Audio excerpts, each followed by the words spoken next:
Now, the African Union says it's worried by the growing tendency by some African leaders to exploit loopholes within their country's constitutions to prolong their stay in power. AU's Commissioner for Political Affairs, AISHA LARABA ABDULLAHI, said leaders are exploiting their constitutions to extend their stay in power. Now, this follows a decision by Burundi President Pierre Nkurunziza to seek a third term, which has triggered weeks of protests in the small country. Protesters say his move violates the constitution, which sets a two-term limit. However, Nkurunziza argues that his first term didn't count as he was appointed by lawmakers and not elected. His third-term bid will be discussed at the African Union Leaders Summit in Sandton, north of Johannesburg, this Saturday. The AU says constitutional reforms in countries must ensure that aspirants of third terms do not have loopholes to exploit. And now for more on the issues affecting women, we cross live to our foreign editor, Sophie Mokoena, who is at the African Union Summit in Sandton. Sophie, a very good afternoon to you. Please give us the very latest at the summit. Currently, lots of discussions, many people, interesting stuff. And this afternoon, we were able to get a glimpse of the challenges in the continent, particularly looking at those conflict areas. With me, I have Vuyo Mvoko, my colleague here, to talk to us about what transpired at that important session where we had Angelina Jolie. We also had William Hague, one of the politicians from Britain, and also the AU chair, Dr. Nkosazana Dlamini-Zuma. Vuyo, an important session. I mean, the wars and the conflicts in the continent, many people are victims.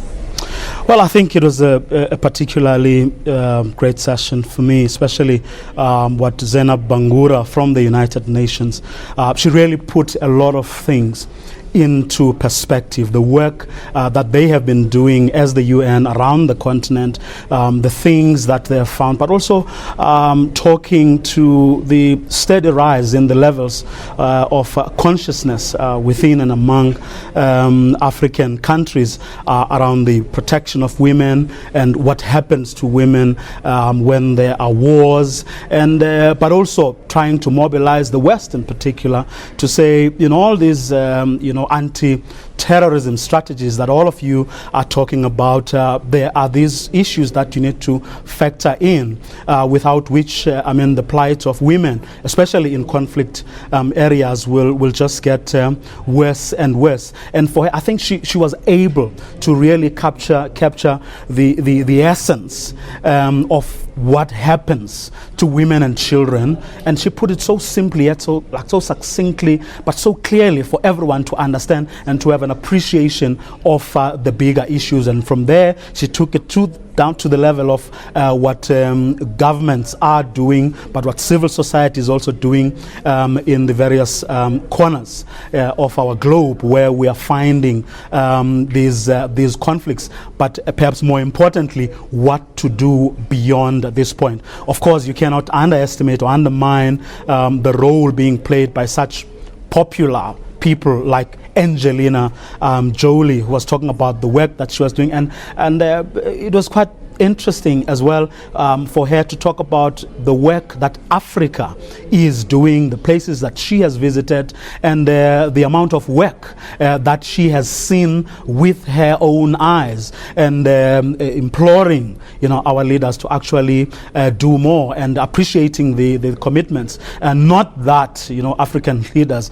should be first be praised by outsiders for them to do the right thing, as the AU chair Dr. Nkosazana Dlamini-Zuma had to say, that this is the time, this has been her message throughout, that it is a time for Africa to actually do what it is supposed to do, not only about conflicts and wars, but also all sorts of areas like funding our own programs, doing the right thing, like not flouting our own constitutions, all manner of things. So it was quite. I think for the first time over the past few days.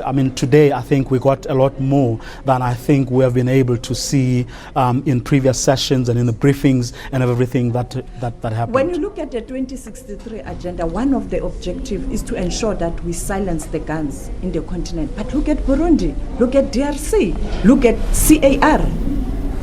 I think that's where the issue of political willingness, which Dr. Dlamini Zuma was saying, perhaps we should talk about responsibility instead of willingness. I mean, it's a big issue. I mean, you and I were in Burundi a few days ago. I mean, we know what some of the issues are. I mean, in a region where you have you have Yoweri Museveni in a continent where you have what is beginning to happen in the DRC.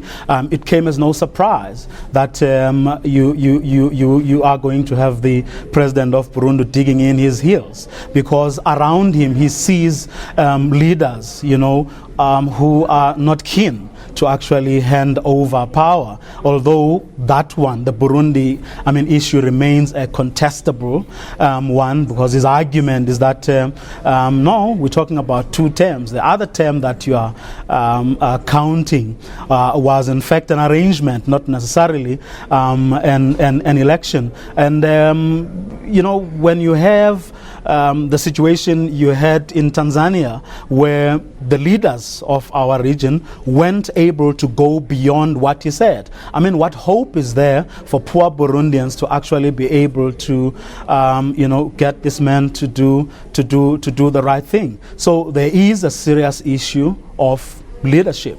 South Africa, the AU chairperson, were up front when this issue came, and they said, look, you've got to do the right thing. You've got to, you shouldn't stand. But what happened thereafter, I'm convinced it happened with the backing of the leaders of East Africa and the Great Lakes. So it's difficult now for anyone the opposition is small, and it's not as powerful in Burundi. So, Thank you, Vuyo, for your time. That was Vuyo Mvoko, my colleague, talking to us, unpacking the challenges we are facing as the continent. But tomorrow again, join us. We'll be bringing you lots of information in terms of tomorrow morning, the NEPAD, the heads of state, President Jacob Zuma, President Buhari, Senegal President, they'll be talking about the NEPAD, the program that was aimed at addressing the economic challenges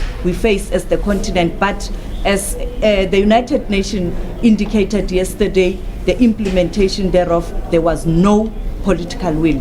Over to you. Well, that's our foreign editor, Ms. Sophie Mokoena, out in Sandton at the 25th AU Summit.